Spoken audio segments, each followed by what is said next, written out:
I have a question for you. We have clients, Sure. lots of clients. This has been going on for probably a year who Mhm. are getting divorced, but are not wanting to sell the house or refinance the house because of interest rates. They're Mm. deciding to hang on to the house for up to 5 years. We've had two this week. They're in the settlement agreement.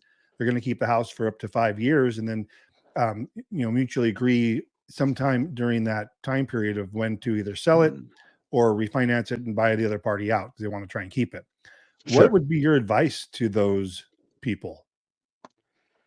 If they're sitting on a 2 or 3% interest rate, they really need to sit down and look at the numbers and make a decision as to how much they're saving at this point, what that investments looks like to them, and then what that property is going to potentially become worth at the end of the span if the market stays as it stays, a nice, smooth, gradual upshift in home prices.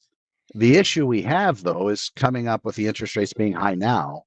I don't know what's going to happen next year, but typically before elections, things change and the real estate starts to look better. So I would guesstimate that they might be reducing those interest rates next year prior to the election so somebody could take credit, maybe. Mm, But if those interest rates come down to the fives, for buyers, they're going to be in the world of hurt. Sellers are going to love that.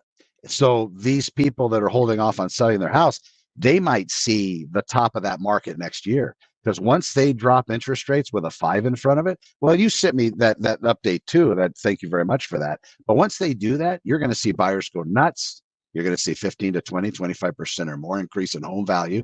That could be these people's secret weapon next year if they hold off.